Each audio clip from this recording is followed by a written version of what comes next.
Zerua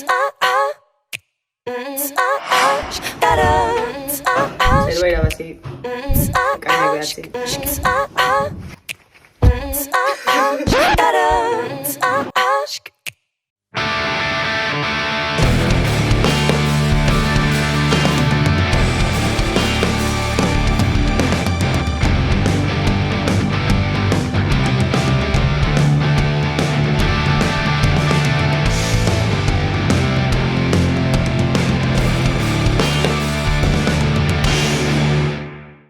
Proiektu berri batekin hasiko naiz, Bele du izena, eta, bueno, musika proiektu bat, por cierto, ez detela argitu, baina uste nahiko argi dagoela, ez?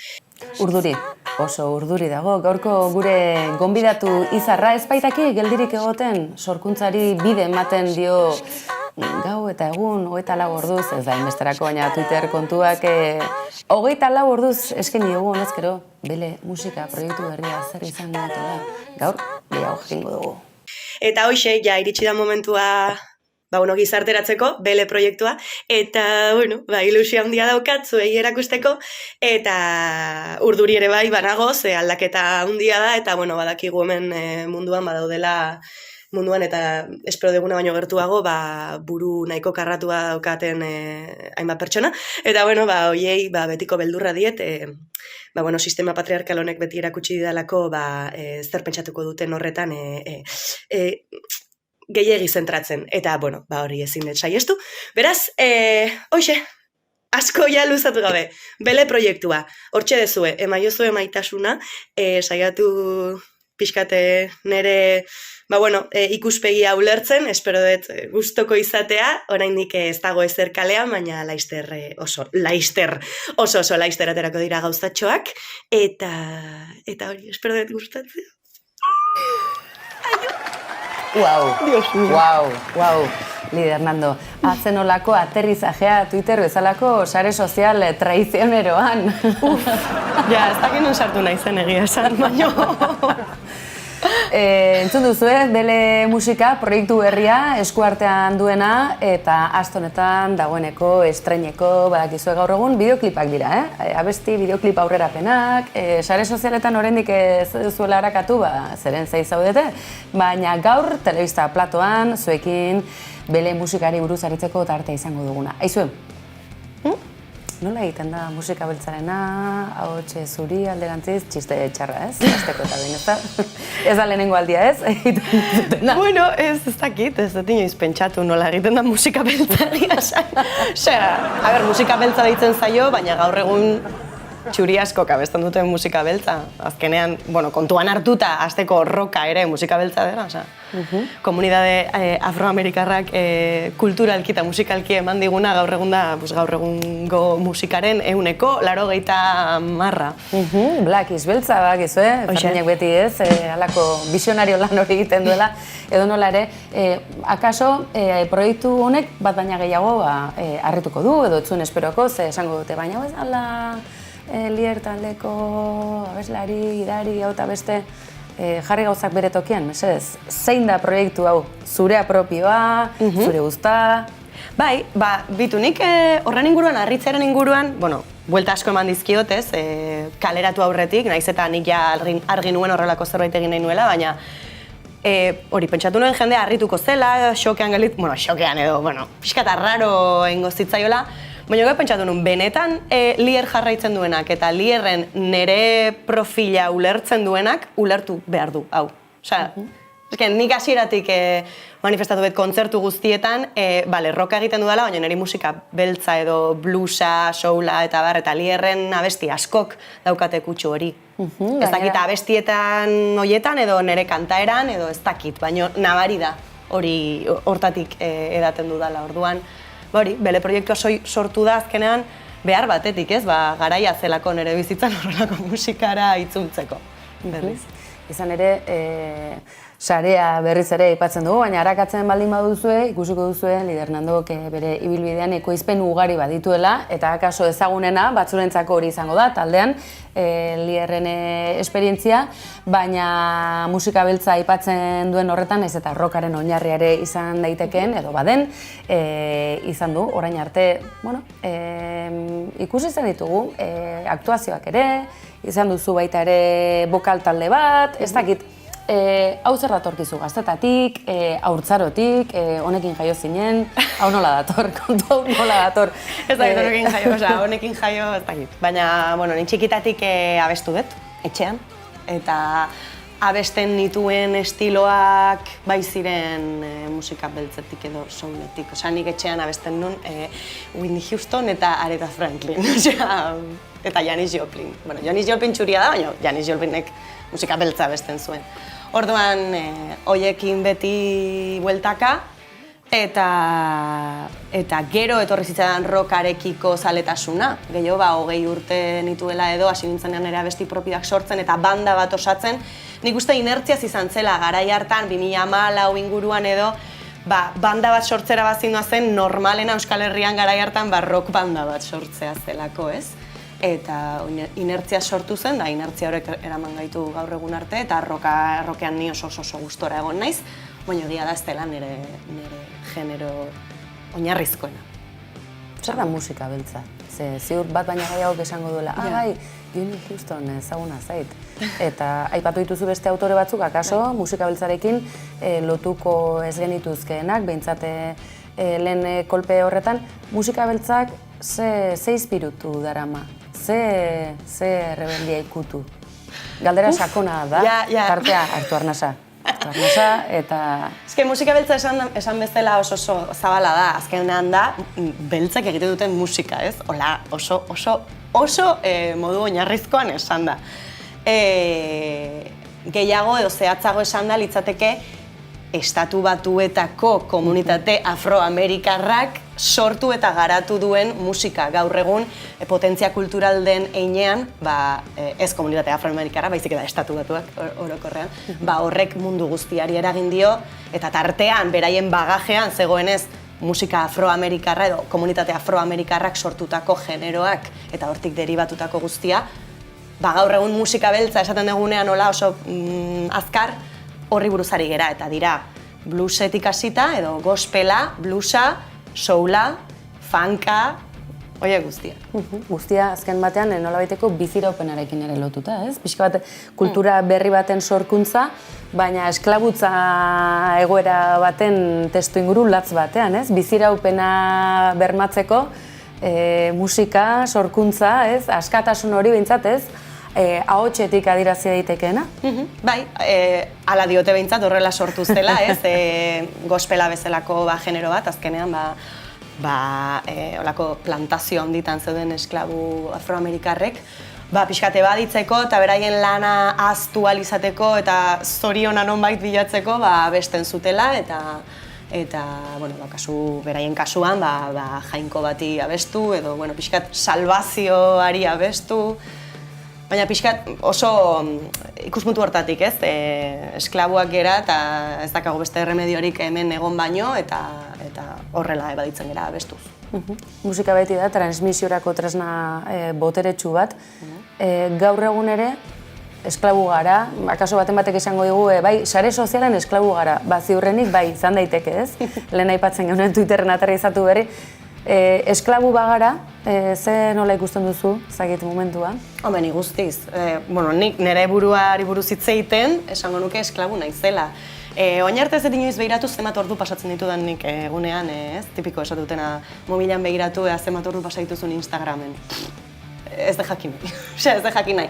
Eta egia da, kasu honetan, Beleren proiektuarekin, ez obsesioa, baina bai nabilela oso, pendiente, sare sozialean momentu honetan, ze da, justo, proiektua aurkezteko topatu dudan, edo gaur egun dagoen plataforma bakarra, oraindik ez naizelako kontzertuekin hasi ez ezer, orduan nire proiektu berria jendeari azaldu eta aspektu ezberdinak erakusteko modu bakarra, sare sozialak dira momentu honetan, ez bada hori edabideetan eta asko eskertzen dizuet gonbidatzea eta elkarrizketak egitea, horrela ere azaltzen dudalako proiektua, baina bestela sare sozialak dira.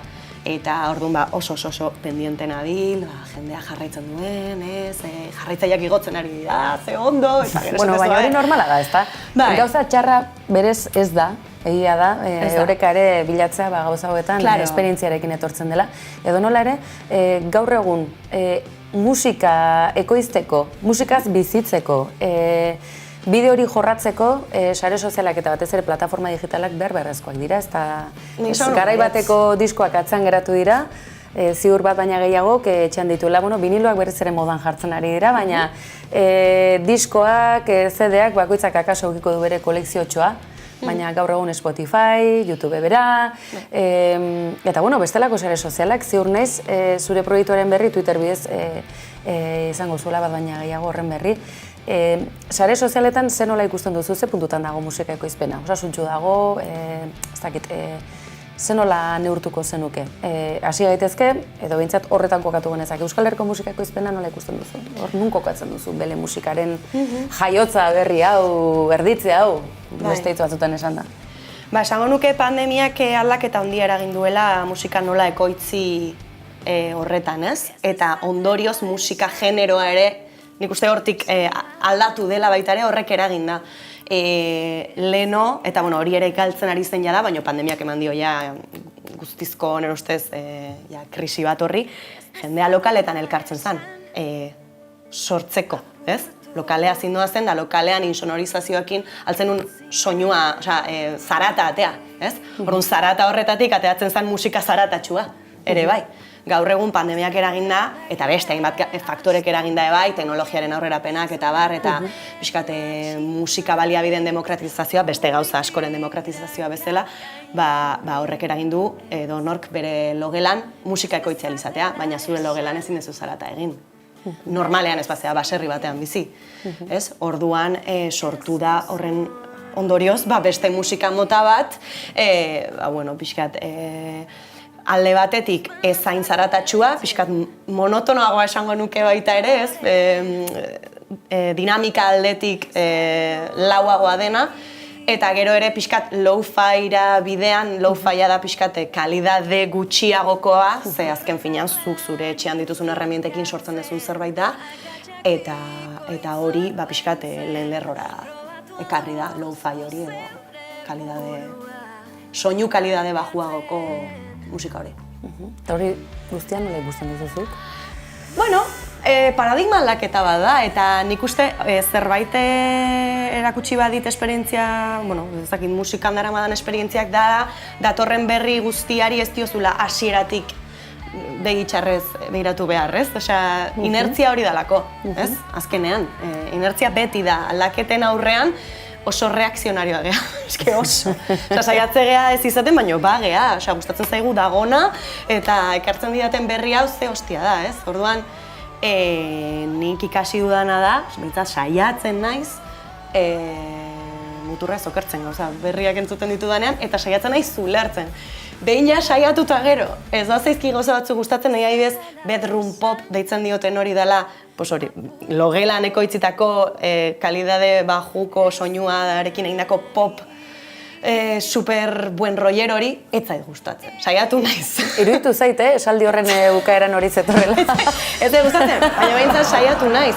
Reggaetoiakin adibidez, zeukidet beste prozesu bat, ez zitzaidan gustatzen, orain gustatzen zait. Ez gehiegi, baina gustatzen zait. Ez da, nire genero izarra, baina gustatzen zait, disfrutatzen dut. Pixka bat eskuindarra gara, beraz, musika gusto aldaketa horien atarian. Eta danean. Danean, bai. Eta Euskal Herrian, nik eta gehiago esan. Oso, titular interesgarriak ere zaizkigu botatzen gaur, bele musikaren proiektuaren... Eskuindarra zuk esan duzu, bai, hor trampa egiteran ninduan eta titular bat jarri nahi nion bere hautan, baimenik gabe. Hala ere interesgarri iruditzen zait, Ari Muturrau, ze egia da, belaunaldi batzuk nolabaiteko nostalgian kokatuta segitzen dutela, aste honetan Agnostic Front bat ikusi dugu Gasteizen, eta ze belaunaldi ez, ze adin zijoan halako kontzertuak zutzenen ikustera. Oraindik ere mantentzen nolabaiteko ez, zirkuito edo ohitura batzuk, Baina hor badago izugarrizko aldaketa, arrakala handi bat badago, eta batzutan zaila da musika ekoizpen berri hori ere pista jarraitzea.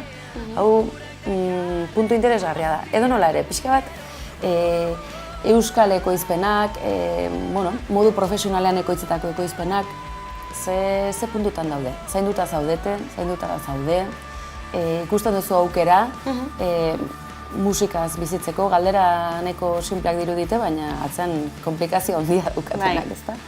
Hasteko musika panorama orokorrean Euskal Herrian. Nik uste sano dagoela, eta sano esan nahi dut askotariko musika sortzen ari dela, hau da, sormen aldetik, nire ustez, sano dago, eske, osasuntxu dago.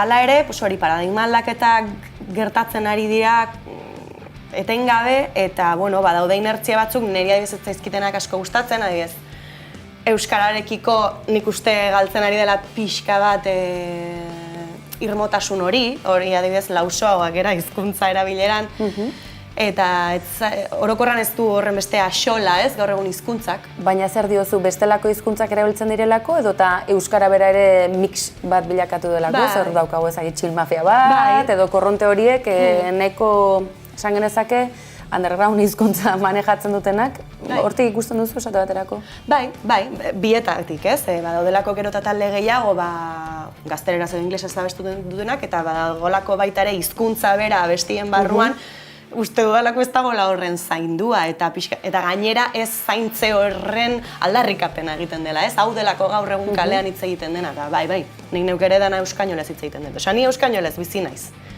Baina nik adibidez ulertzen dudana sormenarekiko nik erantzukizun bat daukadala sentitzen dut, eta horregatik egiten dut euskeraz, eta horregatik saiatzen naiz errepasatzen sortzen dudana, akatsak egongo dira, ziur, baina saiatzen naiz pixkat zuzena izaten, eta dana euskeraz egiten, printzipioz. Orduan, alde hortatik, badaude gauza batzuk kezkatzen nautenak, baino bestela, iruditzen zait euskal sorkuntza nahiko momentu osasuntxu batean dagoela, ideia eta bolada eta olatu berriak eusten ari dela eta eraberritzen, ez dagoela estankatuta, iruditzen zait, proposamen berri eta interesgarri asko daudela. Beste gauza bada, industria. Eta industria, mierda da. Berez ezagun, industria zariarenean ze defini dezagun, aipatu duzu proposamen interesgarriak daude, zeintzuk izan daitezke? Zeintzuk dira proposamen interesgarriak momentu honetan maila bele musikarekin batera? Bai, Chill Mafia berak ja baditu urte batzuk eta agertu zenean interesgarria iruditu zitzaidan, proposamen edo revulsibo bezala, gaur egun, pixkat estela hortatik jarraituta, J. Martina, Mirua, ez dakitolako talde elektroniko eta euskaldunak esan detenean euskeraz egiten dutela, ez dakit, interesgarriak iruditzen zaizkit, gero badago rock garajeroaren beste berpiste bat, ez, Txopet, Hatchers eta guzti hauekin, baita interesgarria iruditzen zaidana, folkera, itzulera bat, ez dakit ibilbedirekin, ez dakit, badaude gauza ezberdinak eta askotarikoak, eta hori bai iruditzen zait positiboa dela. Eta gaztea, jende gaztea berriz ere ikusten nahi naiz. Garai baten esaten nun lokaletan ja, gure lokaletan biratzen nun da danak, 30 urtetik gorako jendea, esaten nun gertatzen da, eta orain bai ikusten ari naiz 20 urte inguruko jende xentit, proiektu berriekin da.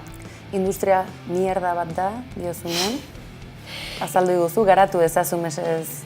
Gauza bat dela, zuk sorkuntza egitea zure etxean eta irratietara eta sare sozialetara bidaltzea edo hortik proiektatzea zure musika, eta beste gauza da musika hori exekutatu alizateko kontzertuak nola lotzen diren, zeren dependentzia handia dakagun, hau da management enpresena eta bar, zuk bakarrik zure bidea urratzea oso zaila da, ez dizute kasu askorik egiten, da behar dezu aterki hori, baina aterki horietako panorama ez zaitu iruditzen oso garbia denik, oso industria kutsatua da, inertzia oso vertikalak daude, ez daude oso opakoa da, ez da gardena, ez dakit, asko. Bai, eta talde askok izaten dituzten kontu hauek, pantalla horrean esaten ez dituztenak, baina horre izaten diren sufrikario ezberdinak, eta toki guztietan bezalaxe, hor ere pentsatzen du garapen baten beharra ere izango dela, gardentasun kontuei dagokienean, eta zaintza kontuei dagokienean baita ere,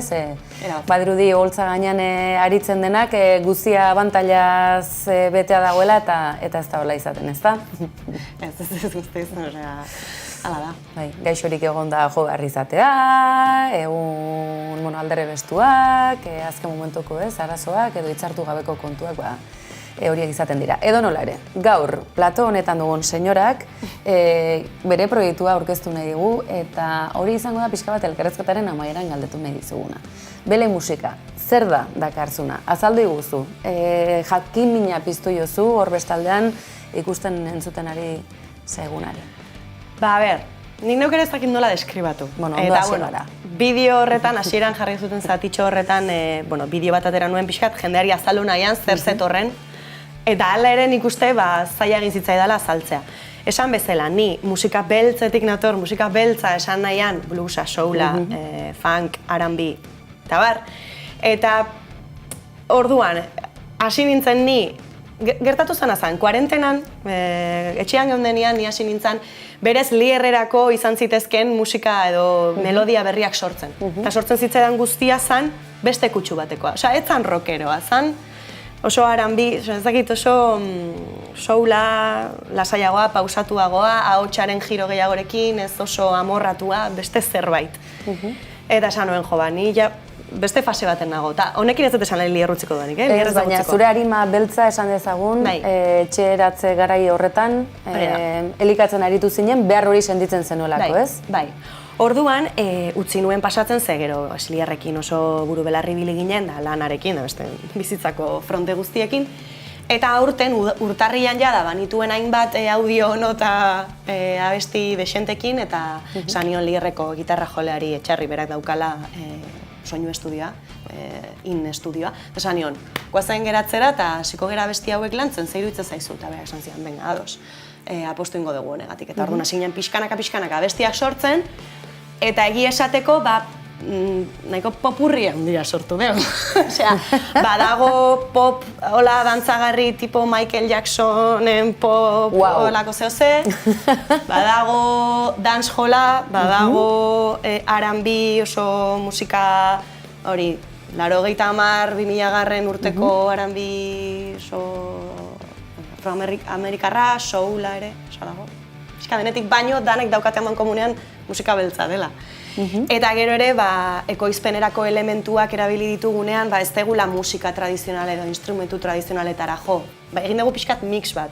Gitarra, bajua eta bar, bai dira tradizionalak, baina gero sintetizadorea sartu ditugu, ahotsean, lekuren batean efekturen bat ere sartu dugu, harmonizadoreak, autotune pixkat. Pixka bat bakarrik. Efektu bezala, ez errekurtso, ez zuzenketa bezala, bizik eta efektu bezala. Holako gauzak, ez? Gogoa sartu zen beste. Pixkat libreak izan dira. Bai, eta hau azaltzen ari zinela, nire ere gogoak sortu zaizkit, ez bakarrik aste honetako lehen aurrerapenari dagokionean, baizik eta datozren guztiari begira, bele musika, badakizue, sare sozialetan harakatu, bertan aurkituko duzuelako dagoeneko, azken mezutxo bat, ze nahiko zeniok esan, hor bestaldean dagoenari, bele musikari dagokionean, haratago, zure daitza?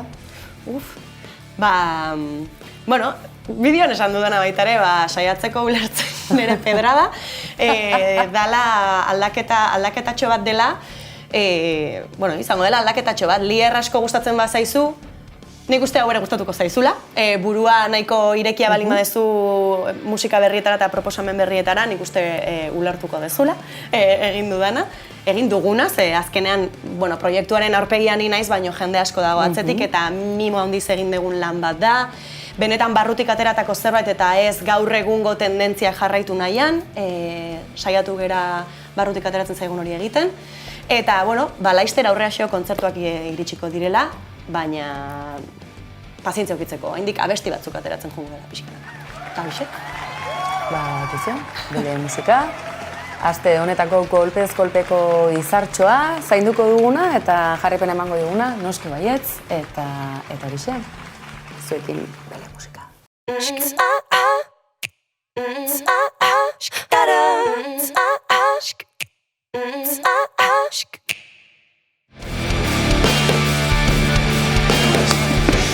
Bueno, aunque efectivamente habría que preguntar por los otros 37 de H. Bildu, usted ha dicho 44, entonces en la carta que han mandado los 7 dicen que muchos de esos otros 37 estaban hasta ahora penalizados por el argumento ese que se inventó Garzón de que todo es ETA.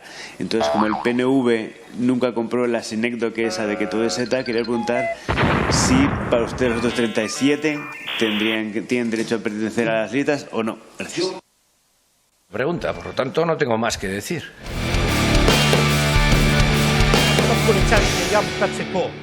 Baimena ematen badixaue, esateko. ¡Eta Quillo! ¡Quillo! ¡Gora San Fermín!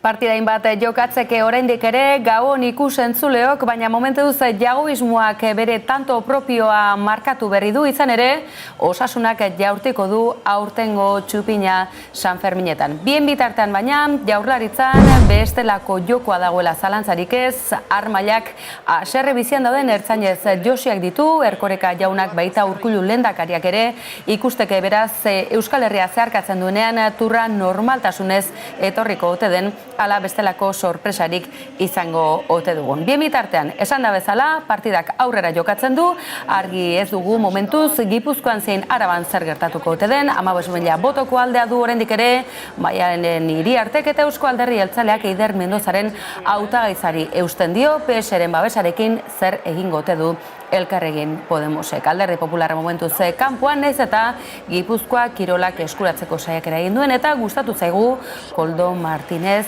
geroa baiko hautagaiak Iruñerako egindako proposamena, izan ere 27tik 3 zinegotzi besterik ez dituen arren bere hautagaitza aurkeztu du hasiron ateratzen ez baldin bada herria salbatzeko helburuz.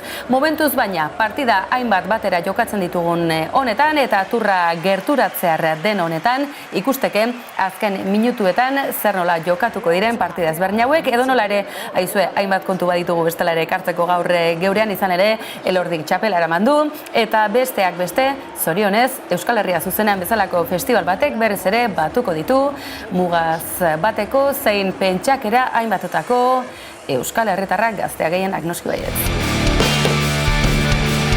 Osasunak jaurtiko du txupinazua, zerbait jakin badakigu honezkero, nola dagoen kontua jaun Andreok oraindik ere, jagoismoa garaile beraz, zer izango ote da hurrengoa? Jago Arrasate lehendakari, hemen baina goiagotan aipatu dugu, ez dugula alako eragozpinik, ez da, Miren Legorburu, Maider Galardi, Ibai Fresnedo, gaur naroa, musa handi bat, noski baietz, hau ez da gauza berazu gabe. Tira, uztailaren 6an, zein da plana? Badakit, plana baduzuela, baina ezberdina izango dela, nire atzu kontatuko. Bai, hemen oso urduri gaude, 12ak jotzeko zai. Ni, eguardiko 12ak jotzeko zai, San Ferminak hasiko direlako eta balkoian ze alkate dugun jakiteko ordua izango delako, eta beak gaueko 12en zai. Kampaina hasten dalako. Ez bada hasi ja, baina ofiziala. Ni psikiatrikoan. Ikusita. Hori da lana anitzak izatearen, zera, oporrak akaso, Ibai, hori ere behar izaten da, ezta? Bai, nire ja gainituela. Bai. Aizue, espero dezagun, Osasunako buruak tartean izango dira, noski baietz, Biti Horralkiza eta Jago Arrasate, euren 11akoa, Osasunako jarraitzaile osoa eta jarraitzailego osoa eta Udaletxe plaza. Zainen txiki eta handi eraberean mundu zabalera jauze egiten duen egun handi izaten delako, gu ere bertan izango gara beste urte batez, hemen iragarkien atal txiki bat.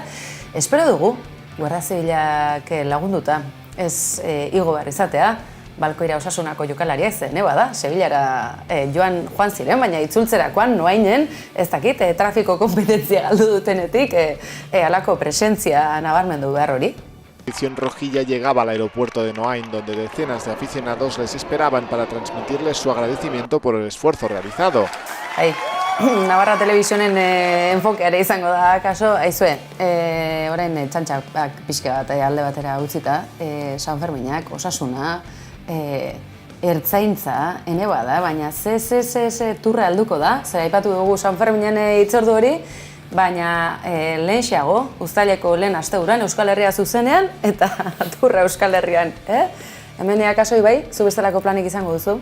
Igual EHZ-etara nik joa, plaiago, bai, zarra dituko naiz.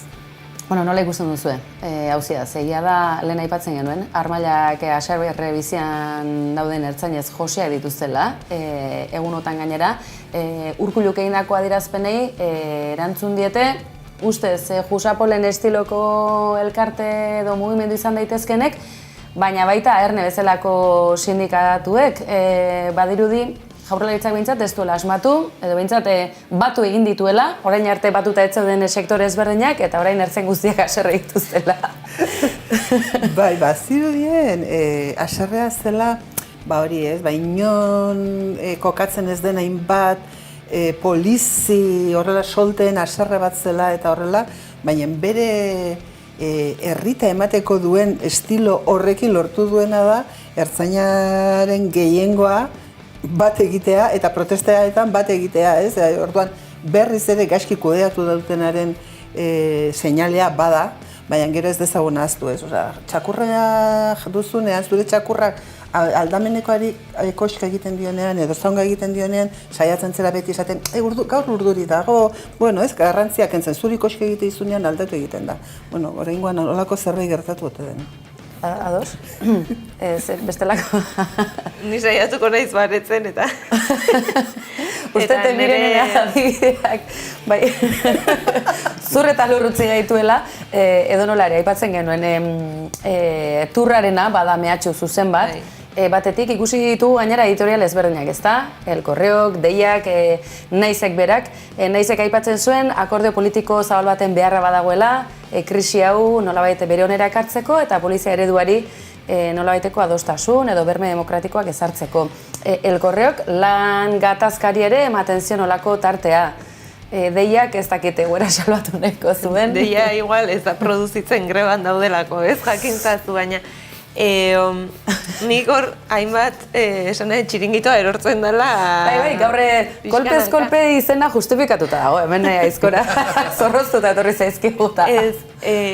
Nei gauza batzuk harritzen haute eta beste batzu iruditzen zait perspektiba edo testuinguru bat jarri behar zaiela. Ertzainak baditu sindikatu diferenteak, Erne eta Ela esango dugu behintzat euskeraz komunikatzen den sektore bat representatuz, eta igual gure poliziarena, diskurtsoarena sinesten duten sindikatu ez dela, baina gero badaude sindikatu espainolak, eta hauek, protestan hasi diren hauek, bere burua hartzen dute polizia asindikaltzat, naiz eta zuk aipatu duzun Jusapol eta inguru hortatik etorri daitezkela. Hori hasteko orduan, poliziaren barruan, jada eta historikoki lan gatazkei aurre egiteko neurriak edo bideak badaudela, hori ez da berria, osea, egon da, ez? Orduan, perspektiba historiko pixka bat. Gero, harritzen hau asko ere, bai Bujandak eta bai Urkulluk egin zuten hitzartzea, ertzainen egun horretan edo, Bujanda esanez lehen arriskua kanpoan zegoela eta orain barruan dagoela, eta Urkullu esanez polizia ereduak izan behar dula herritarrea gerturatzekoa eta ez asaldatzekoa. Iruditzen zait,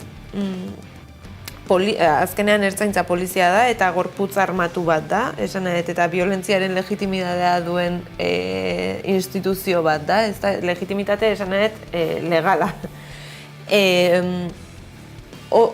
Beraien agintari politikoak horrela zuzentzea, nahi iruditzen zait, ni ezakit zeinek prestatu zizkien diskurtsoak egun horretan eta nola pentsatzen zuten suak itzaliko zituztela horrela. Gehi, Erkorekak, behaien sailburuak eman dituen azkenekoak. Egia da, hala ere, herritarren poliziarena, ez, nik uste, kabakasetik badatorren zerbait gatzen naiz, eta Beltran de Herediak aipatzezun kontua zala, polizia eredu diferente bat, gertatzen dena ez dela gertatu, eta orain municipalia gehienak ere Arkautetik pasatzen direla, beraz polizia eredua dana dala, eta hori ikusi daiteke nola faiatzen ari dan polizia eredua, baita ere indarkeria matxista jasaten ari dian emakumeekin, nola protokoloek faiatzen duten, eta nola ez dagon harta egoki bat. Orduan, uste gertatzen ari den guztia testu inguruan jarri behar dela, eta karo, hain asaldatzen da EAJ edo asaldatzen da gobernua, disparatu zaizkiolako ertzain batzuk ustetela, diala uste ditun 5 sagar ustelak baino gehiago. Baina atzo irakurtzen un Twitterren, zenbat polizia ikusi ditugu Jusapolen pulserarekin, zenbat Blue Lives Matter estatu batuetako polizien aldeko mugimenduaren kamisetarekin, zenbat Espainiaren aldeko aldarriekin beraien uniformean jarrita. Hau ez da derrepente gertatu den zerbait, hau ez da behaiek esate duten bezala sindikalak eta nolabait zerbait apolitikoa izango balitzu ezela. Ez hau da arazo egiturazko bat, eta niri berdin zait beraien arten hostia limpia ibiltzen baldin badia, ez? Niri inporta zait herritarron eskubideak desde luego ez urratzaile, ez sartuko polizia bai edo ez. Badago, desde luego ez urratza, eta ikusten ari geana da jarrera geroz eta autoritarioen eta jarrera geroz eta ez gizatiarragoen inoiz izan baldin badira aldeko manifestazioaren bilakarak polemika areagotu dute. Hain zuzen ere, aipatu ditu Maiderrek, gako hainbat. Goazen gakoien errepasotxo bat egitera, egunotan bere garaian garan irakurri genuen, Iñaki Sotok aipatzen zuen, Kalifornian ere ez dela ertzainik, eta horrekin batera, hain zuzen ere, bujandak, ertzaintzako buruak eta Urkullu lehendakariak Arkautin esandakoak eta aldako haserrea baldin bat zegoen, oraindik ere gehiago asaldarazi dituzten hitz horiek.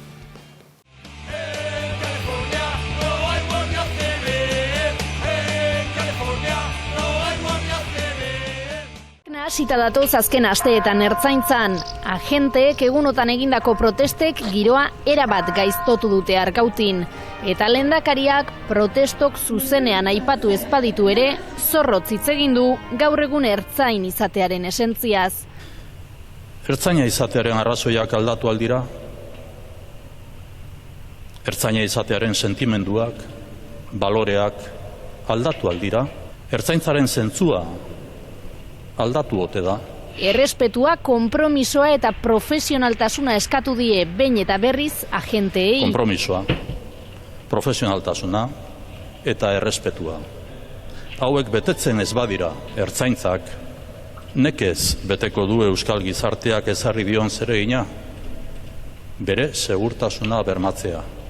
Eta esan du ertzaintzak ezin duela herritarren konfiantza galdu. Eman diezaiogun eskua eta ez bizkarra gizarteari.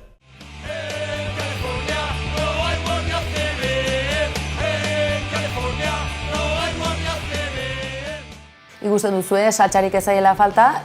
Hala ere, guazen hemerotekan zerbait induzkatzera. Izan ere, egunotan, ikusi dugu, sareetan, iritzi hilek ere badiotela, Jusapolen antzerako mugimendua sindikal bat, poliziaren baitako, ez dakite antolaketa paralelo, edo behintzat barne kode batzuk egokiak ez direnak, balio eskuindarrekin lotutakoak guztiak, esango duzu, baina hau nola irudikatzen da, basegiran, hemen duzu froga bat, Gasteizko legebiltzarraren inguruan, egunotan ertzainak ikusi ditugu protestan, euren aurrean txintik ere egin ez duten poliziak, aldiz gazte boi izan da euskaldun eta gainera ez dakit ernaikoak, hau pasatzen da?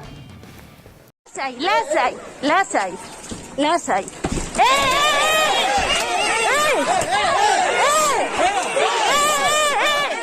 Eta irudietan ikus daiteke gainera, badakizue gaur egun sare sozialek alde iluna badutela, baina bestetik nolabaiteko gardentasun ariketa bat egiteko ere askotan beste aukerarik ez dugu.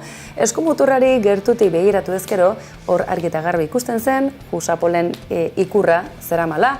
Porra estensible hau hain modu aktiboan darabilen poliziaren agente honek. Baina izan zen beste polemikarik eta kasu honetan ere Erkorekak eta Urkulluk gauza gutxi esan zuten, eta esan zuten abintzat etzen izan gertakaria onargarria etzela esateko. Eta hori, Blue Lives Matter zioen seonian zeraman kamiseta, bai?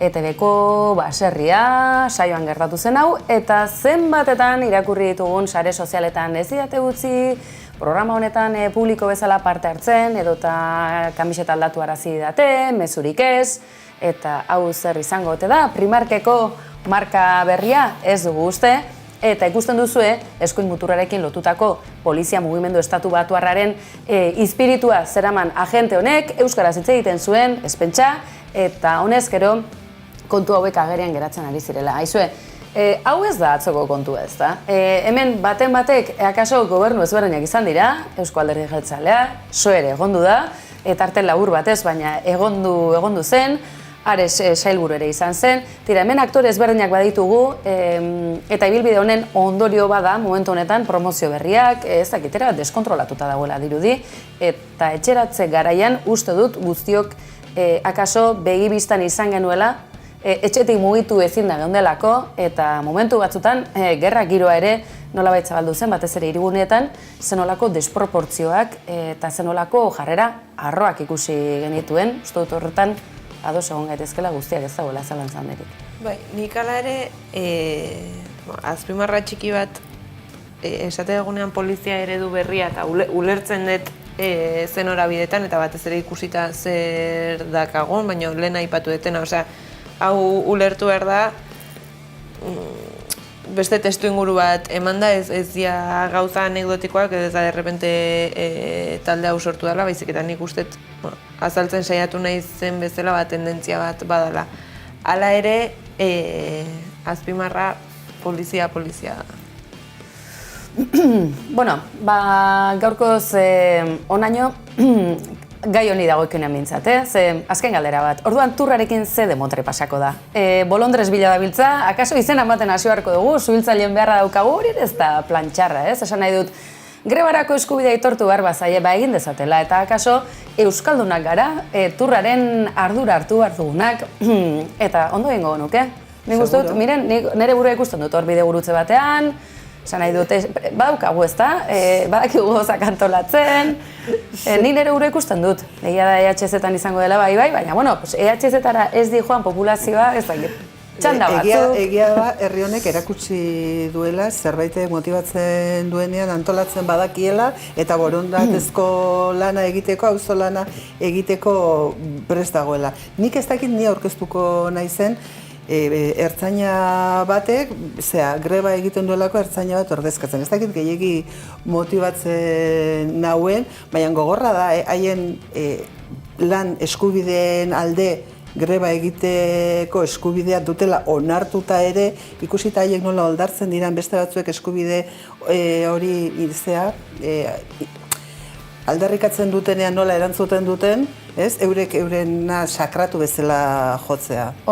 Maider, Twitter txio bat lehen aipatzen aritu gara, kazetari batek egindakoa, pentsa esan nahi dute zuzentasunez eta zorroztasunez. Zer da ikusi duzuna, Maider? Ez dira nire hitzak. Nire nahi zain maltzurra eta nahi zain zorrotza. Baina, bueno, Xalba, hau ikuste baldin badezu zuregatik da. Bai. Jarri duolako zerbait ez, orduan polizia langatazka daudenean langileen gana oldartzen baldin bada, zer egin dezakete langileek polizia protestan dagoenean. Tira, zenbat galdera. Eta zenbat gauza argitzeke, eta zoritxarrez, Inigo Kabakasena ere, zori gaiztoa, eta tira, horrekin ere, ataloni gaurko bukaera, baina lasai, bere alagatoz, kamikazea aspaldiko partez dugulako gurekin gaur kolpeazkope.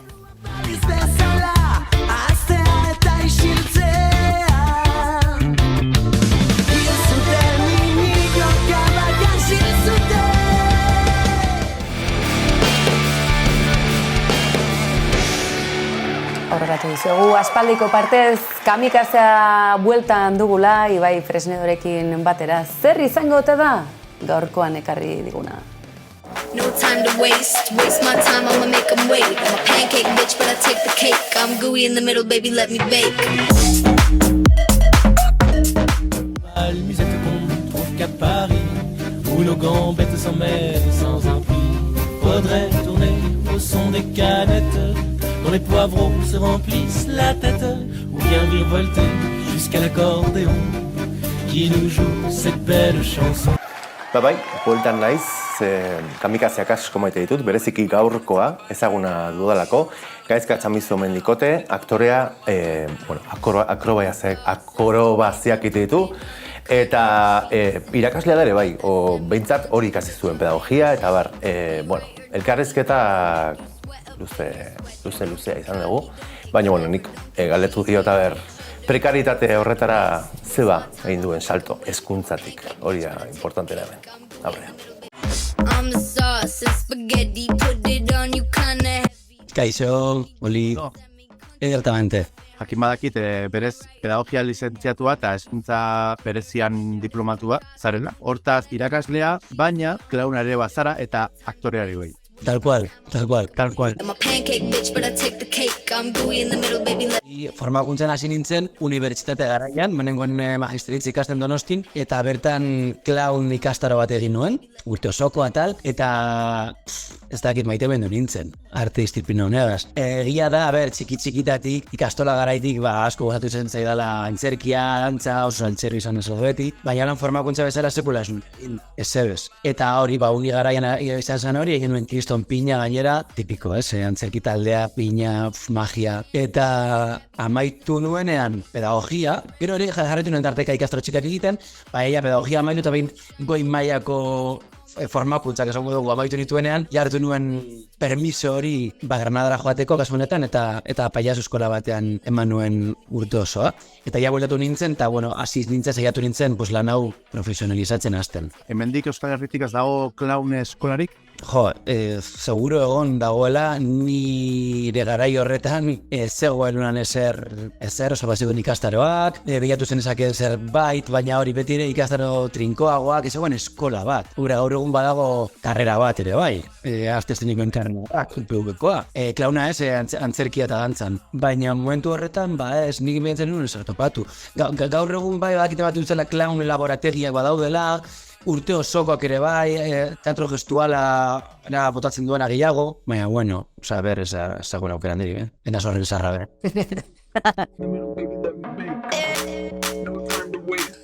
Egia da, salto bat izan zen, batetik bestera pasan nintzen, zergaitik ezin dituelako biak konpaginatu, beste barik. Banengoan irakasle bezala, banengoen ordezkapanak egiten, antzerkia formakuntza nengoen bitartean, eta tanteka zitan nengoen lantzuren bat egiten antzerkian, gauza amaterragoak eta hola, baina luzen momentu bat non ezin dituen biak konpaginatu, banengoen eskolan, astelenetik ostiralera, ezin nuen beste zer egin, orduan izan zen autu bat, aprobatuko dut. Baneukan dirua, baneukan soldata on bat, hortik pobre izatera pasatu nuen, salto batean, antzerki munduan, eta hori autu bat, dezatu nuen, oso txarto baldin badoa, bueltatuko naiz hezkuntzara, ez da gertatu. Momentuz ez da bueltatu irakasle izatera. Eskolan ibili naiz, barriro, buelta, baina beti antzerkiaren ingur. Bai, bizigaren gizartearen parametroen arabera eta gure inguruarekin konparatuta gure goera prekarioa da, nirea bintzat. Eta ezagutzen dituan lankidena ere bai. Zergaitik, agian ez dagoelako regulatuta gure lana egon barko nuken bezala, dauzkagu gora hainbat arazo eta batzutan egiten dugu faktura bat, edo kontratatzen gaituzte nola doala eta, aurrera, bai nahi baina prekarioa da. Eta baitere, evidentemente hori gure autua da izatea deslegonkorra. Horren nahi zatuko. Batzutan lan gehiago duki dezakizu eta beste batzutan gutxiago. Badakizu ez duzula bai ala bai lanik egingo astelenetik ostiralera ez dakizen bat hilabetetan zehar, bai ala bai X diruko soldata duin bat hilabetero. Gure soldatek irregularrak dira. Proiektura saltoka ibiltzen garelako. Lan autu hau egita da hobi bat edo ez dakit, bigarren, hirugarren edo bosgarren mailako kontu bat. Baina horretaz haratago, izan ziteken beste modu batera eta gauzak egon alziren regulatuta beste modu batera ez dauenak. Minimo batzuk beharrezkoa dira. Nik momentu honetan ezin dut etxabat erosi, ezin dut pentsatu zen alabak izango nahi banitu, ez aukera bat niretzako gaur egu ekonomiagatik. Eta holako zerbait nahi izango banu, barrek zora hori daukat lan sanatu barko nintzatekela, eta hezkuntzara bueltatu akaso. bueno, arte eszenikoak argi dago, oso eremu prekarioa da. Baina, bueno, gaizka ja hasi da zinemagintzan murgiltzen, pixkanaka, Maisabel filman parte hartu du, Irati filman bai. Baina hortaz aparte, gaitasun badaka gaizkak. Pole dance dakizu zer dan? Bai? Ba, gaizkak argituko digu zer dan, zer nolako arropak erabiltzen dian, eta, bueno, gauza gehiago. Aurrea. Ni zuzeneko semea naiz, holtza gaineko seme bat. Niretzako zinemagintza eta, bueno, orokorrean ikusentzunezkoak dira oso gauza ez ezaguna niretzako. Hasi nintzen lehenengo aldiz kontatu izan nuen laburmetrai bat egiten 2020an, Si te mueres te mato, horretan. Eta oso divertigarri dut zaio flipatu nuen, nuen ezagutzen errealitatea, oso zinemagintza inguruko errealitatea, baina zero patatero, baina tela gaizka, joder. Eta hanko gustatu zitzaidan zelan egiten da guztia, zelan funtzionatzen duen, parte hartze duten gremio guztiaen elkarrekintzea eta koordinazioa, aurretiko lan asko guztu zitzaidan. Eta aukera izan duen, gero beste laburmetraia batzuk egiteko, eta aukera izan duen bebai, lan potolago batzuetan lan egiteko honetan, Maisabel bere garaian eta Irati iaz, edo 2021 batean grabatu zen. Eta esperientzia izan da dela hostia. Oso txikiak, biak, baina oso berazgarriak. Ikaskuntza bat, ikaskuntza absoluto bat. Zorionez, ondoan inguren izan duan ekipoa, oso ekipo profesional eta humano izan da, eta egin ezakeen gauzarik onena, basan isilik egon, eta ikusi eta ikasi. Eta horretan zaiatu naiz. Ez da bidezkoa. Bat ala bestea, segi esan zinemagintzan esperientzia gutxi daukat. Asko gertatzen zaitu oraindik zinemagintzaz gozatu eta aspertzeko edo horrela nahiko nuke. Orduan, bai ala bai, autua egingo dut antzerki egintza gatik. Halere, ez da, en plan, aukeratzen duelako bestea ez duelako horren beste ezagutzen, maizketa maite dudalako. Hasieran esan duana, antzerki egintzak eman dit eta ematen jarraitzen dit asko. Jendearekin lan egiteko aukera, jende ezberdinarekin harremantzeko aukera, harreman mota ezberdinak egiteko, eta gauza pila bat bizitzen dira. Ez bakarrik antzerkia gertatzen den momentu horretan baizik eta prestakuntza guztian, eta amaitzen denean prozesuan bai, oso pertsona intenso naiz, emozionalki, eta antzerkiak ematen dit aukera intentsitate guzti hori kanalizatzeko eta desbordatzeko, bestela, bakera aguanta.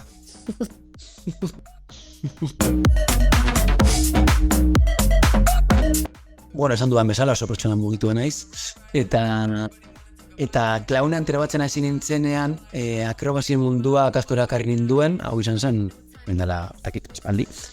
Eta hasi nintzen gimnasia deportiboa egiten, Granadan. Eta bueltatu nintzen, eta ez zegoen gimnasia deportiborik, en plan, saltoak, mortanak eta gauza horiek, pasagoen zirko eskolak. Eta, saltoka egitza guztien zait, lehen esan dudan bezala, eta bapatean amaitu nuen pole dancean. Eta, kristonen gantzea geratu nintzen, hasi nuen 2018an. Eta horren, eskondu naiz, pole danceagaz, eta horretan nabil oso disiplinatze egina da. Gertatu hitzaidan, banengoela, justo bizitzako momentu turbulento batean, eta ni buruari asko eragiten diot, eta gotatzen zait asko deskonektatzea, meditatzea, eta burua garbi ukitea, edo lasai, eta gertatzen zaidan, pole danceko klasetik urtetzen nintzenean, orduan kontoratzen nintzen. Ostia, ordu terdi bi ordu pentsatu barik. Hau da pole dance egiten, eta bakarrik pole dance egiten, zentratuta, eta hori, kirola zaratago terapeutikoa da. Terapeutiko izan zen niretzako. Eta geratu nintzen. Egia da oso feminizatua dagoela, pole dancearen kontua? Bai, oso feminizatua dago. Baina guzura ditzen dara Hello Boy, eta hankak irekita publikoari begira, ez bada disiplina bat, ez dira pesa batzuk zuretzen egitetu zen, baizik eta da zen atoki baten gainean egiteko disiplina bat, disiplina artistiko bat da, kirola eta akrobazia dauka, disiplina artistiko bat da, beraz publiko bati eskaintzeko disiplina bat da. Eta badago feminizatuta ikusteko zure arropetan, ez bakarrik arropa gutxi eramaten dalako, beharrezko dalako orokorrean, larrua sala itxatzita ukitea barrari. Hauza da, arropa gutxi ukitea, eta ez da, arropa hori seksualizatuta egotea. Eta oso seksualizatuta dago, arropa eta pole dance bera, baina badabil Nabil, bagabiz aurrera pausoak emoten, beste zera batzuetara eramaten. Ezin duzu bukatu nahiko erotikoa dela. Sexia da, dantza egiten duzu. Eta ondo eginez gero, dantza ondo egiten duzu barra baten inguruan. Que menos, eskatu aldi duzu pertsona bat erotiko izateko. Polda, que bien. Bueno, animatu beharko naiz. Ez dut uste. Oso sexia da, hori argi dago. Eta atararekin bukatzeko badakizuen, gardera kamikazeak, eta gaizkak erantzun behar izan dio, aurreko kamikazeak utzitako galderari, June Fernandez eguntzan gurekin, eta, erantzuna emateaz gain, urrengoari ere galdera utzi dio, eta adi egon, bai.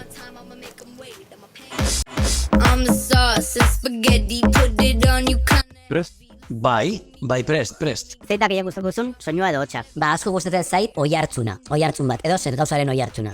Zerbait zatea, eta oihartzun hori entzutea, zela joaten dan difuminatzen. Zein da gehien guztokuzun, usaina? Usaina, patxuri, usaina asko gustatzen zait, patxuri azken alian erabiltzen dudan kolonia, edo, eta asko gustatzen zait. Zein da gehien guztokuzun zaporea? Begira, badago mezkla bat, ezakite ezagutzen duzuen, dala aceitunak, berdeak, aukeran, Coca-Colarekin. Hau da, Coca-Cola, aceituna, eta hor zurtzen den txizpazoa, hauan, oso interesgarria da. Aitortuko zeneak zure karasen bat? Ez zaitu guritzen, esango dut, arriesgo de ser gilipollas, ni, Jon Kortajarena esango dut. Igual mitiko tipiko bat, baina ez dut pertsonan ezagutzen, eta bakarrik ezagutzen dut argazkitatik uste dut, eta bideoren bat, bai ezkero ditzen zait pasada bat. Pasada bat. Ez? Oso guapa. Bai. Zure aktorerik gogokoena? O gogokoenetariko bat? Bai, ez joango oso urrun, eta ez joango ez Hollywoodera, ez zinemagintzan sikiera. Eta geratuko naiz Euskal Herrian Maite Guevararekin. Maite Guevara egual nopuzko guztu ezautuko, baina Arabako paiazo bat da, eta esango nuke gaur egun, nik bintzat ezagutzen duan, paiazoriko Euskal Herrian, eta estatu mailan hortxe ibiliko dana bai.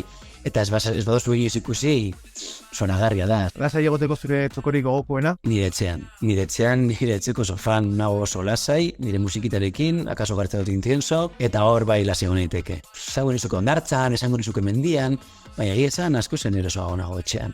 Zein da zure ez izena? Badukazu ez izenik? Bai, lagunek danetarik. Ditzostie, Txami, txamizo txorizo, orduan txoritzu, gaizkile. Oso originala inoez. Baina, hola, kazu non erabaki. Bai. Zertan zara superona? Esango nuke, naizta nire kontra egiten duen gehienetan, jarrera honek, baina denbora oso ondo aprobetsatzen dudala uste dut. Galtzerdiak jaso gaur ditut lavadoratik, bitartean kafe bat prestatu behar dut, eta baita ere ez dakize mezu bidali, eta liburu batzuk ez dakizer atondu, bi bidaietan gauza bat egiten bitartean bestea egiten dut, oso efikaza naiz denbora kudeatzen. Bueno, eta traketxa? Esango nuke berdina, ez? Traketxa gauza bakarra egiten, zentratzen, egoten, fokalizatzen oso txarra naiz. Erreferentea den pertsona edo kolektiburen bat? Egira, esango dut, eta ere ez naiz oso urru joango, herrian eratuko naiz, eta ipatuko dizut, Lakoko elkarlaguntza sarea. Talako laguntza zarea, ez dakit ezagutzen duzun. Bai, klaro, ezagutzen duzula. Bai, zaintzan erdigunea daukan elkarte herrikoi bat da, elikadura burujabetza oinarritzat daukana, zaintza oinarritzat daukana, daukan ere bai etxe bizitza sindikato bat, eta elkarren arteko zaintza bat. Eta ikusi dut talde honen bilakaera urteetan zehar, dela gutxi bueltatu nizuen, lakoan lehen bildu bizi nintzen, eta dela 2 urtero bueltatu nintzen, eta proiektu urbilagotik ezagutu izan dut, eta ikusi dut bere bilakaera, zelako sareak sortu diren, zelako komunitatea sortzen duen, eta ze baliagarria den horrelako elkarte bat, herrikoia izatea ere bai, eta herria lan egiten duena, herria eta inguruan lan egiten duena. Baduzu sekreturik? ASMR. Nahuela, engantzatuta ez, patologikoki engantzatuta, gauero ikusten dut, lokartu urretik ASMR bideo. Baditut, gogokoenak, eta holan, gau ez, beste bat. Eta bai, sekretu behar izango litzateke gustatuko litzake dakela egunen batean ASMR bideoak sortzea. Eta kanal bat, bai. zutabiok bizetako momenturen bat, gogoratzen duzu? Elkarra ezagutu genuenean, izan zen Portugaleteko jaietan edo, eta bazen proposamena kolektiboa egitea ekintza bat, ekintza ikusgarri bat, eta zan elkarrekin enroiatzea denok, eta hori ezagutu genuen elkarra, eta zapatzen nuen, bajo. Osa, enroiatu ginen orduan. Txizteo pikufinatu zala eta gautu zala elkarrizketan. Tipiko, txosna gunean, elkartzen zarain bat pertsonekin, ezakin noren lagunarekin, eta, bueno, gauza. Zu gau, babe. Zein da azken urtean gehien kanta eta zer iradokitzen dizu? Igual Berde Prato, igual zarra da kanta, baina nik ezagutu duten dela gutxi. Eta bukle, egia esan, bukle oso obsesiboa jartzen naizenan, oso obsesiboa jartzen naiz.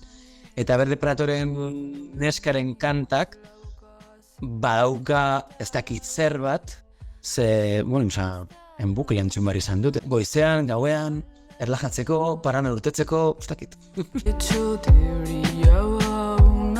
Gure aurreko gonbidatua June Fernandez kazetari izan zen. Bai. Junek utzi zizun galdera bat eta galdera da. Zeinek garbitzen du zure etxeko komuna, labea eta Euskai? Komuna, nik neuk. Euskai igual tarteka, nik ne bai. Eta labea, ez dakit nor garbitzen duen, ez dut ezagutzen, pertsona hori. Bueno, eskatuko dizut, urrengoari galdera bat zuztea. Guretzen zait, kutxinada bat, egia esan. Zer nahiago duzu edan? Botilla bete txisan, ala botilla bete odola. Beroak, biak. Guau. Bueno, gaizka, placer bat, mila esker. Guri, bai. Ales.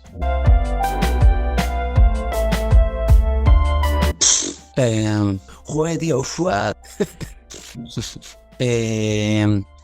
Guau. Bai, Bai.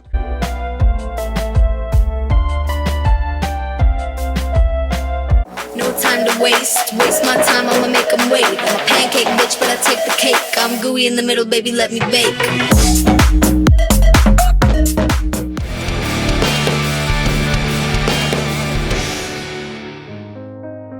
Algo tenemos que hacer para demostrar nuestra indignación ante esta intervención policial. Gladys del Estal, asesinada en Tudela por defender el sol, el agua y la libertad. Nosotras y nosotros no olvidamos. Gladys, gogoan zaitu du!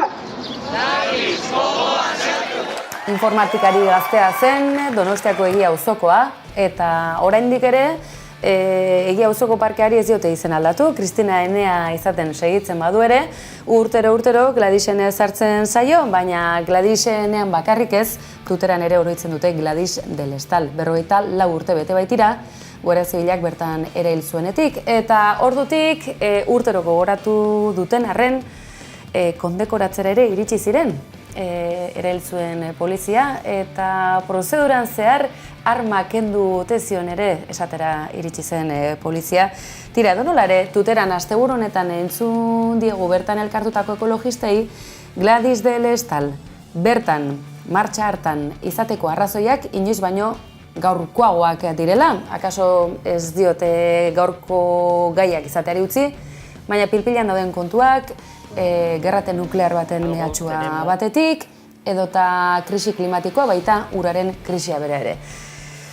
Bueno, tira, gai potoloa bada, baina, bueno, urteroko aipamenez harago, egia da, akaso inoiz baina gaurkoagoa den kontu baten arira, joan zela, egiatik, Twitterara, Gladys del Estal, ezta? Bai, Gladysen heriotza eta nola tratatua izan zen une harretan, eta horren larritasunaz jabetzeko Berta Gaztelumendik egindako dokumentala ikustea komendatzen dizuet, baina egia da, orduan, bueno, nik askotan aipatu dut, ez, garaia harretan bazirudiela mundua aldatzeko gai izango ginela, eta, bueno, denborak erakutsi du munduak agian gu jan gaituela, eta orduan aldarrikatzen genituen hainbat gai oraindikan ere bete-betean ditugu gure artean, ez? Osea, krisi klimatikoa, esaten zigutenak, ez bagenuen zentral nuklearrik azak jaten bukatuko genuela, esaten zigutenak gindoala munduaren progresoaren kontra eta ez dena guztiaren kontra geundela eta horrela,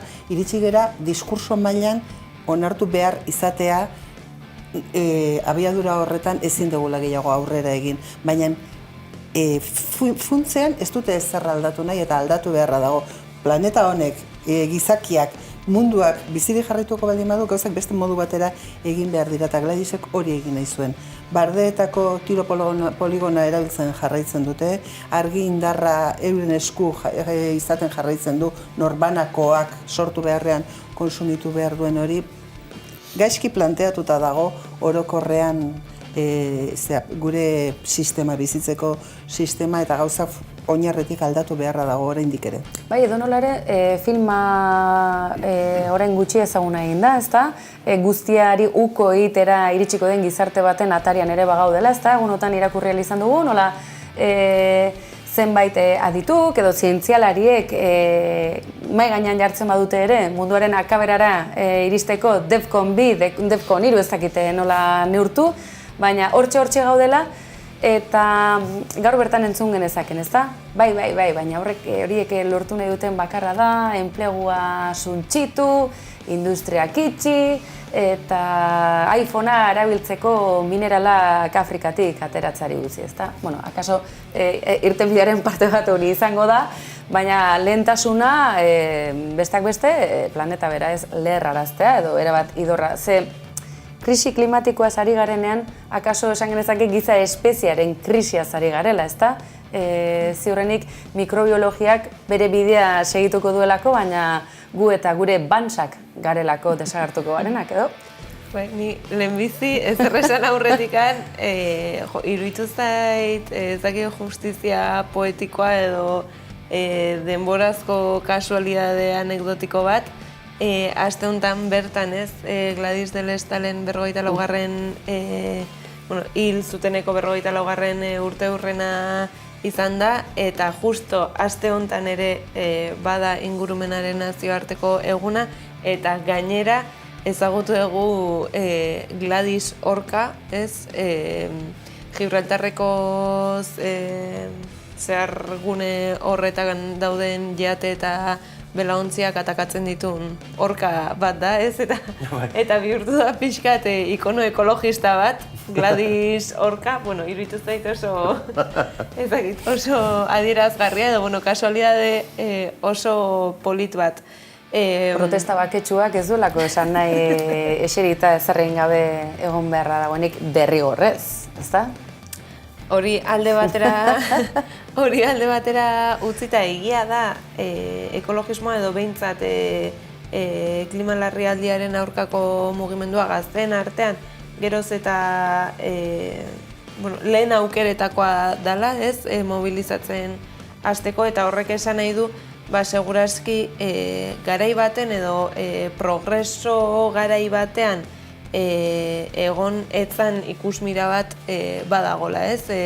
Gure gurasoen belaunaldia baldin bazen dena gutxi gorabehera erraz lortu zitekeena, eta konsumismora nola bultzarazten zen gizartea oroar, ez esaten gaur egun ez denik horrela, bakarrik garai hortan agortutako lehengai guztien ondorioak jada bizitzen ari gerela, eta ikusi dugu hori gasoilaren krisiarekin, ikusi dugu hori sortzen ari diren zabor irlekin, ez? Estes hori guztia gaur egun ja ikusten ari gera. Giza espeziaekin desagertuko da. Hori hola da, eta nik uste zuk esaten zenun munduaren, nola esan duzu, lurraren akabera, gizakiaren akabera dela, nik uste gu gabe ere lurrak segituko dula irauten, eta segurazki gu baino, gurekin baino askoz osasuntxoago. Bai, alaxe da, eta serie edo film hori aipatzen genizuen, Don't Look Up, eta ze puntutaraino irits daiteken, ez dakit, idiotakeria, ez? Pixka bat gizakiaren puntu inozo hori surrealista ze puntutaraino hel daiteken, baina tira, hor aletxo bat jarriaz, pentsatu beharko dugu, turra behin pasata, edota San Ferminetako txupinazoa jaurteta, edota Jaurlaritza berriz osatzeko hauteskundeak behin pasata gertatuko den hori guztia. Zergatik aipatzen dudan hau, bai, hauteskundeak berriz ere, kanpaina eternoa ote da geurea, bizirik aterako ote gara, inork izango ote du botoa emateko gogorik paso honetan, aplikazio bidez bozkatuko dugu laster, 2000 artean argitzeke, eta geure hauteskundetako frikiari zuzenean jaurteko didan galdera da, ze demontre gertatuko te den Maider Gipuzkoan, Gasteizen, Durangon, Galdakaon, ez dakit, zer gertatuko da Euskal erakunde, Hego Euskal Herriko erakunde eraberritu hauekin. Posible alda, gerra garaian etxai izandakoekin, batzea Eusko Alderdi Jeltzalea, hau nola uler daiteke, ze demontre da. Politika ere don't look up bilakatuko zaigu. Ulertu daiteke besteak beste, aste baldin magera sinisten EAJ eskuina dela. Hori baita, azkeneko beti ez, pentsatzen dut, egondan falazia bat EAJ sozial-kristaua edo kristau demokrata zat hartzea, eta kristaua den enean badauzka balore horiek beti ere karitatean oinarrituta ez elkarlanean, esan nahi dut. Baina eskuina izaten segitzen du finean eta berdin zaio. Eta gainera EAJ ez da ari jokatzen berriz ere nik uste beretzat Gipuzkoa adibidez plaza importantea dela EAJ-rentzat. Ikusteko dagoene guztiak zer egin edukiko duen lehendakaritzako hauteskundetan datorren urteko maiatzan pentsatzen dut. Baina, argi adierazizun uste Aitor Esteban izan zela, beraien lehentasunezko bazkidea PSOE dela Madrilen, baina Vox sartzen ezan bada PPrekin gobernuan, eta onartuko balu PPek PNV jartzen dizkion edo EAJ jartzen dizkion eskakizunak, elukela arazorik edukiko PPrekin gobernua osatzen Madrilen ere ez. Eta horrek esan nahi du, azkenean EAJ ohituta dagoela transferentzien edo kromo jolas horretan nolabait Euskal Herritarrok, Euskal Autonomia Erkidegoko herritarrok nolabait pozik mantentzen, Gernikako estatutuaren transferentzien ipuina, ezakit, kasi 50 urtetan existitzen segituko du ez, baina hori nolabait bukatu zaionean edo beste aktore bat sartu zaionean Madrilen ere eragiteko gai dena, kasu honetan EH Bildu dana, rekuperatu nahi du garrantzia eukitzearen hegemonia hori edo Euskal Lurraldei ona ekarriko diona izatearen hegemonia hori. Orduan, horren kostura berdin zaio Madrilen PPrekin ere akordioa osatzea. Naiz eta esan duten, eta ikusi da ez, PSE eta Madrilen PSOE izango dela beraien lehentasunezko bazkidea, baina niri egia esan ez zaitain arraroa iruditzen PPren eskutik ematea aldaketa hori. Niri ez dut batera harrigarria iruditzen EAJak PPrekin negoziatzea eta akordiotara iristea, behin eta berriz egin duelako ez litzake zerbait berria. Ez da gerra zibilatik onera ez du inoiz ez, Espainiar eskubiarekin negoziatuta ez. Euren egunerokoan erabat eman dira, horrelako akordioak, ez zait bat ere, ez litzake bate harrituko litzakeena izango litzake, bozka eman diotenak ez etxituak edo sentitzea esatea, ostra, ez da hau guk eskatzen genuen, guk bozka eman genizuenean, ez genuen inondik inora holakori espero. Hori nola justifikatuko duten, hori nola jantziko duten, lehenko astean esaten nuen, ez? Egonkortasuna santu bihurtu dute, gari batean zen, bakea, demokrazia, ez da izan, egonkortasuna, erakundeen egonkortasuna, berez, erakundeen egonkortasuna zerbait oso seinale txarra izan daitekenean. Aldatu behar da, aldatu egin behar da. Ez dezuela aldatu nahi, esan zergatik ez dezuen aldaketa hori onartzen eta garbi hitz egin. EAJak hori egitea zilegi da? Bai, beti egin du eta ez dio suposatu horrelako kosterik. Oraingoan bere bozka emaleak ulertuko dute, benetan ondo ulertu dute zergatik aldatu dituzten azken hauteskundeetan 80.000 bozka, nondik joan zaizkien 80.000 bozkak? Esan zuten, entzun egin dugu herritarren hitza eta horren arabera jokatuko dute. Eta iruditzen zait entzun bai, baina ulertu ez dutela ulertu. Ez dakit hizkuntza berean ari diren. Bai, edo kontu negazionistare izan daitekela, ezta? Gipuzkoan esate baterako datuak pisua badute, ez? Ustez, mugimendu edo historia jeltzalarekin bat egin duen komunitateak nolabait goia jo du, hau ez da txiste bat, eta 15.000 botoko alde hori, ezta? Maialen Iriartek ateratako Aider Mendozari. Horrek mezu argi bat igortzen dio eta atzera bueltarik ez duena ziurrenik, eta horri ukoik egiteak gainera joera hori oraindik ere gehiago areagotu dezake, beraz, akaso aldaketaren aurrean ezakit, kontu negazionista eta kanpaina nahiko trampista ere izan da, ez? Bi zentzuetan, Trumpenez eskuin muturreko zera hori eta pixka bat joko zikinaren puntu hori. Akaso izan da, nolaiteko atarikoa antesala bat datozen hauteskundek zenolako kutsua izan dezaketen, ze ez dakit, beldur puntu ere eman dezakete, politika gintzan sartzen den edonork, bere izana jokoan ere izan dezakelako, ez gardenez jokatzeagatik, baizik eta jaso ditzaken erasoengatik, birritan pentsatzeko kontua bada. Bai, nik esaten dut beti herritarrok bozkatzen dugula emozioekin. Ez gerala bestela ez litzakelako ulertuko Madriden Ayuso gehiengo oso bat lortzea, ez? Osea, hain gaizki kudeatu eta gehiengo osoa, ez dago justifikatzerik. Emozioa mugitze dituzte. Eta ez dakit EAJ seguruna berriz ere gai izango da, herri honetan behin eta berriz erakutsi du, jendea erakartzeko gaitasuna eta behar bada berriz ere egingo du, baina ez da hori, orain daukan momentua, eta uste dut ez duela bere reakzioa ari dela beldurretik egiten eta ez buru hotzarekin jokatzen, hau da dagoena, guazen gauzak ondo egitera, urrengorako oinarria jartzera. Uste dut egin duela aurrera pauso bat beldurretik, eta ez dut uste asmatzen ari denik, baina, bueno. Eta horra aipatzekoa da gainera, Bizkaian bertan, egoera aldatzeak, nolabaiteko lagin garrantzitsua uzten digula, ezta? Ze, akaso Gipuzkoan beste motatako oreka edo orkakotasun bat egon daiteke, konpetizioa agerikoa, Bizkaikoa izan da, historikoki lurralde jeltzalea, eta ez dakit ba, ze gertatuko den.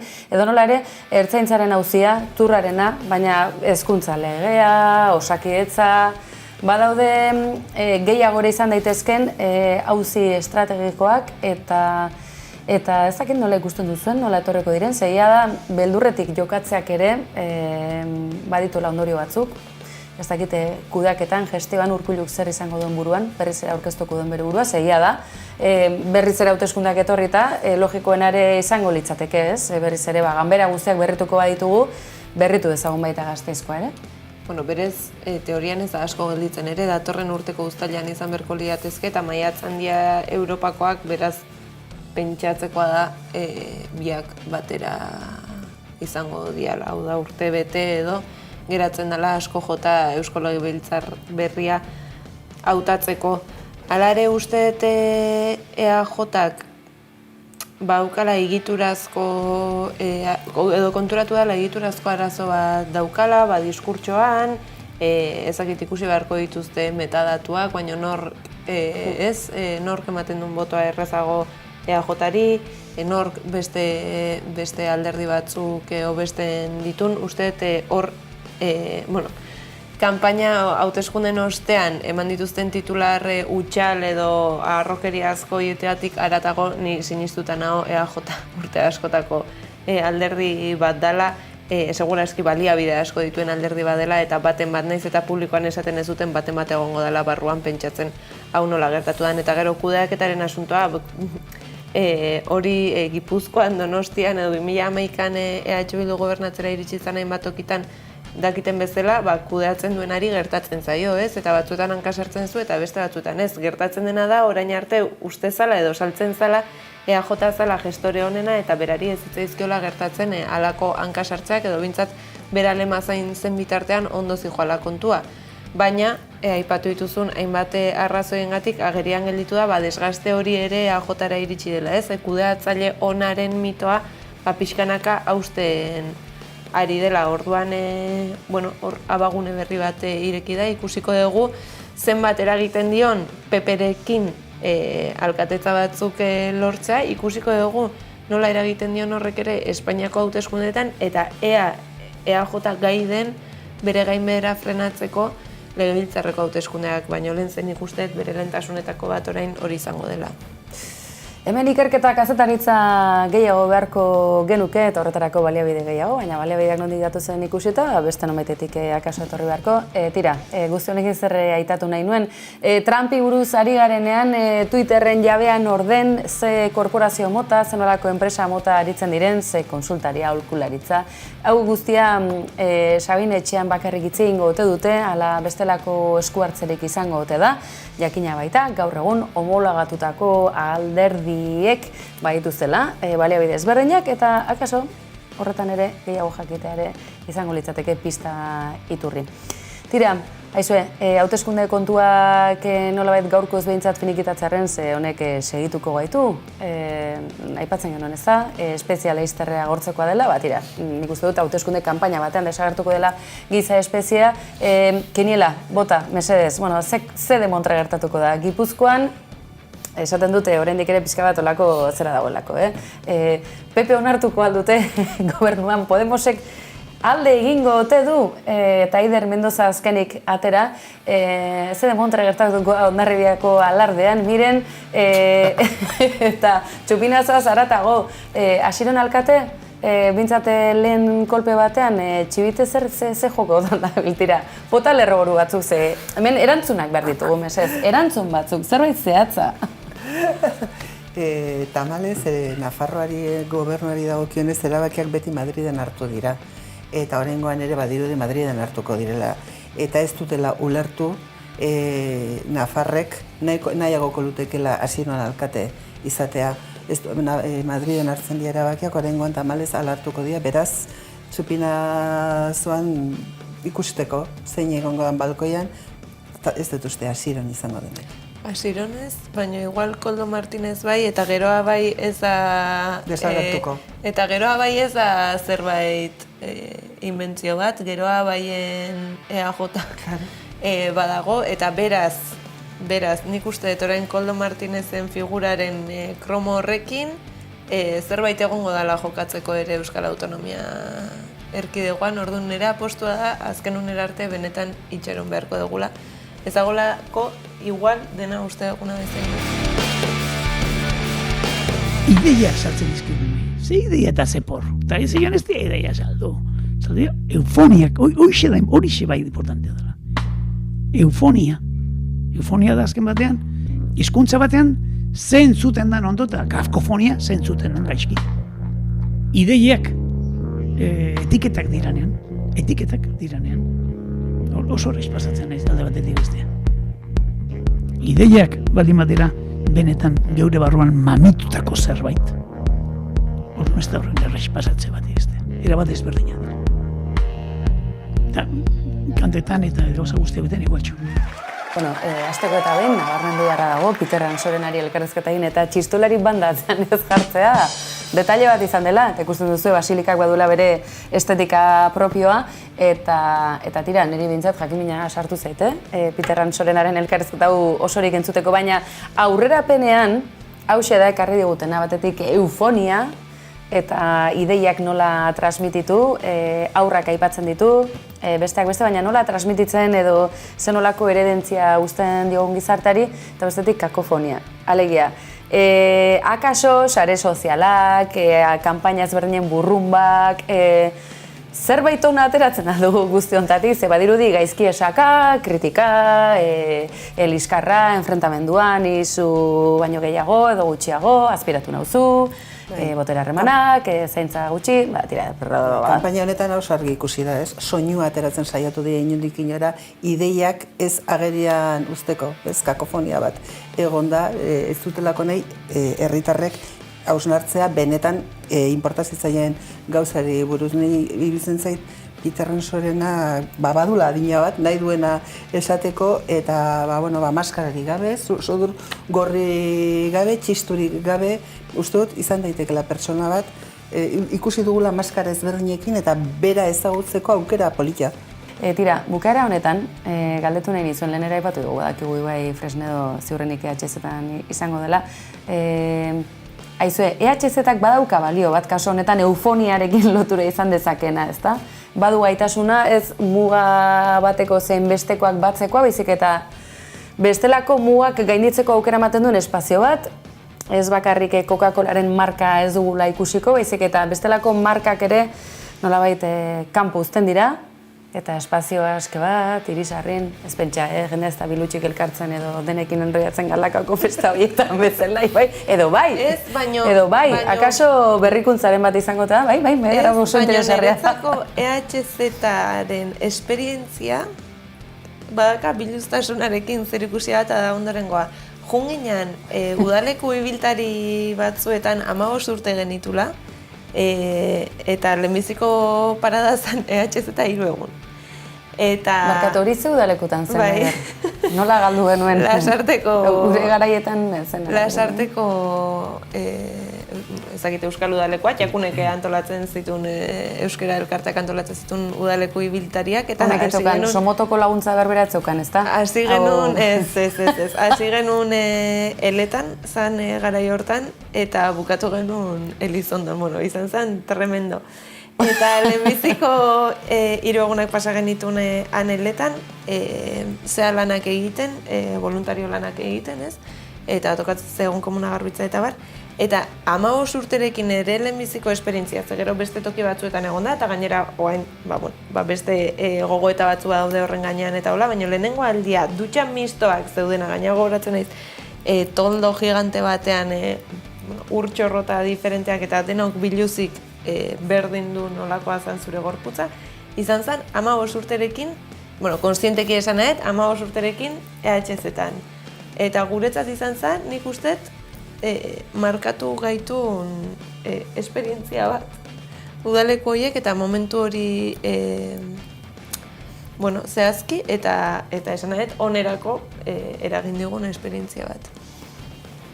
Eta batzutan etiketarik gabe, norabidea argi dagoenean, zenbat gauza egin daitezken aldaketaren alde, ez? Osea, beste batzuek jartzen dizkiote antolatze dituzten jaialdi, ekitaldi, mintegi, ez dakiz zer jartzen dizkiote izen ponposoak, eta bere gai horren inguruan bueltaka aritzen dira, baina ez da benetako aldaketarik ikusten. Eta hauek izena ponposorik gabe, Euskal Herria zuzenean, baina aldaketaren alde. Ez dalako musika bakarrik, badalako bizitza ulertzeko modu bat. Eta pentsatzen dut beste batzu duten titulirik gabe gehiago egiten dutela. Tira, EHZ aipatzen genuela. Maiderrek aipatu digu, gaztetako lehen harremana EHZ-arekin egia da, Ipar Euskal Herrian berezikin, ez eta Hego Euskal Herritik gazte asko joaten den, txandak egitera eta beste, bada nolabait Ipar Euskal Herriko harrobia eta harrobi nahiko askea. Ibai, zer antzi nahi diozu? Bai, nire iruditzen zait oso proiektu interesgarria, batez ere ikusita Euskal Herrian bestaldean, ez, beste muturrean ze festivale bai antolatzen den. Garai beretsuan. Bai, ez dut aipatuko ere egingo izena.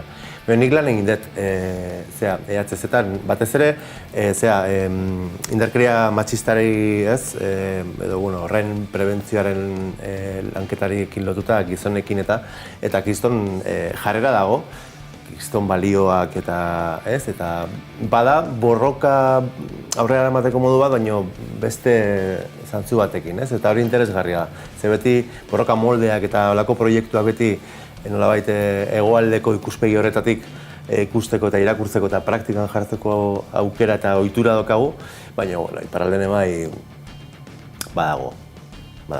Ondo baderitzozue, gaur EHZ-aren azken irudi hauekin agur esango diogu gure ikusentzulei, izan ere honezkero kartela itxita dago, jakin nahi baduzue, EHZ-etan izango diren musika talde, antzerki, bestelako ikuskizun, bilkura, mintegi, ariketa nudista, edota kumun organiko, hori ez dugu aipatu, ze hori ere badaneko morbosoa, akaso inoiz praktikatu dezuenarentzako, tira, guzti hori EHZ-etan, eta gure bertan izango gara beste urte batez, irudi horiekin agur esango dizuegu, eta agur esango dugu baita ere, gure lantaldeko kide Maitei, mila esker Miren, Maider, Ibai, datorren astean ere hemen izango gaituzue, eta nahora ere bai, ez ahaztu, gure errubia bueltan izango dela, eta gainerakoan egunero, kolpez kolpe antenatik albistegera izango duzuela iluntzetan, eta nahi eran ere bai beraz sartu kolpez kolperen sare sozialetan, Twitter, Instagram, Facebook, TikTok, eta hor aurkituko gaituzue. Eskerrik asko, beste bain ere hor bestala entzateatik. zutan erretzeko bihotza kebilakatzeko harima zu eman zu beldurrik gabe Amaiertxea erantzin iola behin beste bati barrurantz begiratzen du berak leiotik halako kotxe gorri baten maitatu zuen aspaldi